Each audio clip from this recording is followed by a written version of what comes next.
Ladies and gentlemen, we have breaking news. The WNBA released its latest counterproposal for the CBA negotiations to the WNBA Players Association last night. Let's check out what's in it and whether we're any closer to a deal than we were before.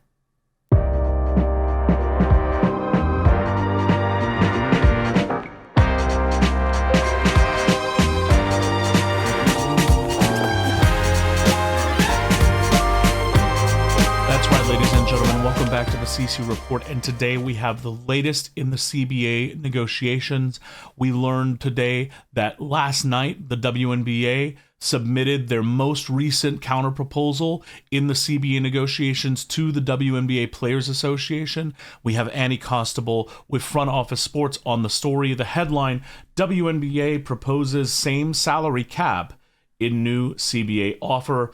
The league did offer players slightly better terms on housing. The WNBA sent a counter-proposal to the Players Union on Friday night, a source confirmed to Front Office Sports. The WNBA PA had proposed collective bargaining agreement terms 3 days earlier. Let's just lift away from this article just for a second and note the speed with which the counter-proposal was received by the Players Association. The Players Association had submitted their own counter-proposal on Tuesday evening, so 3 days afterwards is a significant increase in tempo from the week-to-week counter-proposals that we had been seeing prior. This is a reflection, as Adam Silver had noted over the NBA All-Star break, we're reaching the 11th hour. There's not a lot of time that is left in which we can get a deal done before we necessarily have to sacrifice games. I talked about in my previous video about all the things that had to be done in order for us to get to a point where we can have games. We need to have 2 expansion drafts. We need to have free agency. We need to have a college draft. We need to have training camps. All of these checklists of things need to be done in order to get to a point where we can have a season. And in order to get all those things done without losing games, we probably will have to have an agreement in hand by early March at the very latest. So we're seeing that urgency reflected. We're going to continue to see that urgency reflected with whatever the Players Association has to say about this particular proposal. The speed of the response from the league is notable, but there was no movement on the league's proposed salary cap or revenue sharing. The WNBA is still proposing a salary cap of $5.65 million, and based on the league's revenue projections, players would still not receive more than 15% of total revenue during the agreement, etc., etc. The WNBA did make concessions in areas outside of the salary structure, according to this source. The league is proposing housing for all players in 2026. In 2027, the league's previous housing proposal, which included 1-bedroom apartments for the players on the league's proposed minimum salary and rookies and studios for developmental players, would take effect.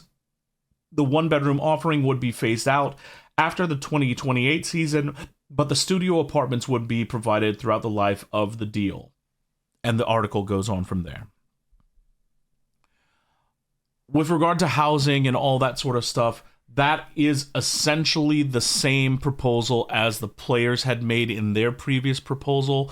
So we're going to consider the housing debate handled. That's been negotiated out. The final deal is going to look exactly or very similar to what is in this specific deal as far as housing is concerned. So the only thing left on the table to continue to negotiate now is the revenue sharing. And we've seen the player base move from their revenue sharing model in terms of percentages, 40% from their initial proposal that was presented months ago, down to 31% in December, down to 27.5% in their most recent proposal, which was submitted on Tuesday.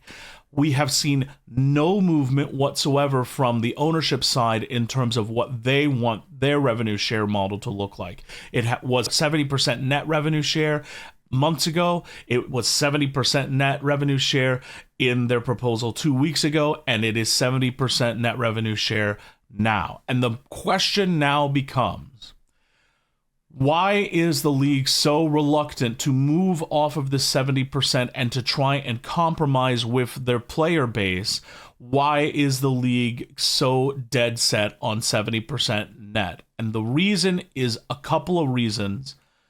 Number one is because they don't think that they have to move in order to get an agreement.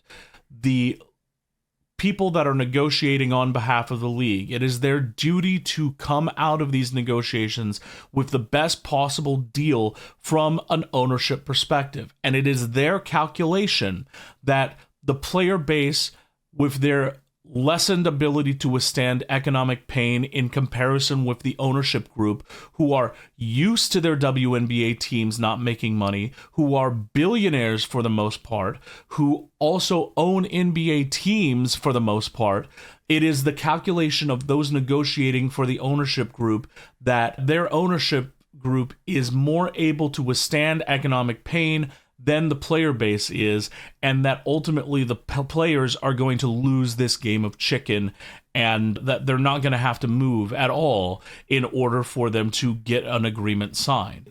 Are they correct in that assessment? Maybe, maybe not. We're going to see, but that is their assessment, number one.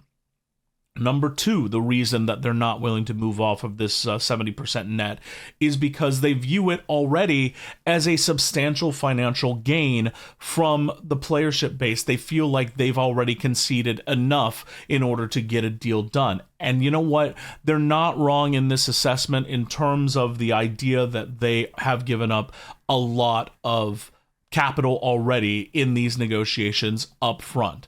We've already gone over the numbers in previous videos. We know that player salaries are going to be increased 5x, in some cases 7x, and those concessions, according to the WNBA ownership group, should be enough in order to get a deal done. Never mind the fact that the New York Liberty has increased in value 50x over the length of from 2019 into 2025, and is expected to increase even more than that once the WNBA new media rights deal comes into effect. Its valuation has gone from $11 million at the time that Joe Tsai purchased it in 2019 to the valuation once the new media rights deal kicks in will be above $1 billion. That sort of growth is not reflected in what the ownership group is offering the player base, and that is the player base's entire problem with what the ownership group is offering. But it's the ownership group's contention that they've already offered enough. So that's number two. And then number three is the ownership group's worry that they're giving up too much control over how much the players are compensated if they switch from a net revenue in which they guarantee that all expenses are paid before turning to player compensation versus growth revenue. And their specific concern is that the popularity and the growth that the WNBA is currently experiencing is all a bubble that is based on the popularity of one or two players, and that if anything were to happen, or if once those players exit the league, as they ultimately will do, whether it's in 10 years, 15 years, or whatever, that the growth model that the league is operating under will not be able to sustain or to withstand the departure of those two players without replacing those two players with other popular players. And so they want to protect themselves against that eventuality occurring. So that is why the league is so reluctant to move off of net revenue, especially reluctant to move to a 30% model or a 27.5% model of gross revenue, as the player base is suggesting. However, we are now at a point in the negotiations. The league has continually over and over been unwilling to even discuss moving off of their particular model. But now we're at a point where everything else is off the table. Everything else has been negotiated out. And so now the players have the opportunity to flip the power dynamic. What do I mean by that? Up until this point, ownership has held all the cards. They know that they don't have to move in order for the player base to come closer to their position. But now that everything else is off the table and it's just the revenue sharing debate, ownership can no longer avoid that discussion. They're either going to have to move or they're going to have to guarantee that there is going to be a work stoppage of some kind. The player base now needs to flip the dynamic on its head. They need to make it no longer about bottom dollar amount, but they need to eliminate every single thing in the proposal with the exception of the philosophical difference between gross revenue share and net revenue share. The way that they do this is by lowering their demand such that the ownership group is at either a break-even point in terms of dollar amount or stands to make even more profit from the player's offer than they would from what they're currently crying poverty about. And we know already from Sports Business Journal Tom Friend's article released on Wednesday that break-even point is a 23% gross revenue share model. According to Tom Friend and Sports Business Journal, the 23% gross mark is where the league can no longer claim that they're going to be suffering hundreds of millions of dollars in revenue loss, as they previously cited as the reason why they're rejecting player proposal on revenue share. Instead, now it's only coming down to the philosophical debate. And in such a debate, it is the fiduciary duty of the people negotiating on behalf of ownership to accept the player demands as opposed to risking financial catastrophe by rejecting it. The calculation suddenly becomes guaranteed money making on their end versus a risk of completely collapsing everything that the WNBA has worked to gain over the past few years. It no longer becomes about whether it's a bubble or not, because the players, by offering such a low amount, a 22% gross offer or even down to a 20% gross offer, it no longer becomes an argument of we're not profitable anymore. Now it just becomes an argument about greed and about control. And at that point, that is not something that it is within the fiduciary duty of the people negotiating on behalf of the ownership to reject such an offer. They have to take the offer if it guarantees them money in the short term, and in the long term, it reduces the risk of catastrophic financial collapse.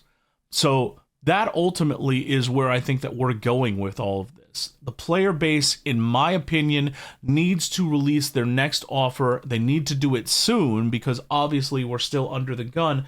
But my opinion is that their next offer should be one that is at or close to the 23% break-even mark that Sports Business Journal and Tom Friend have already cited as the point where the ownership group would be in the black.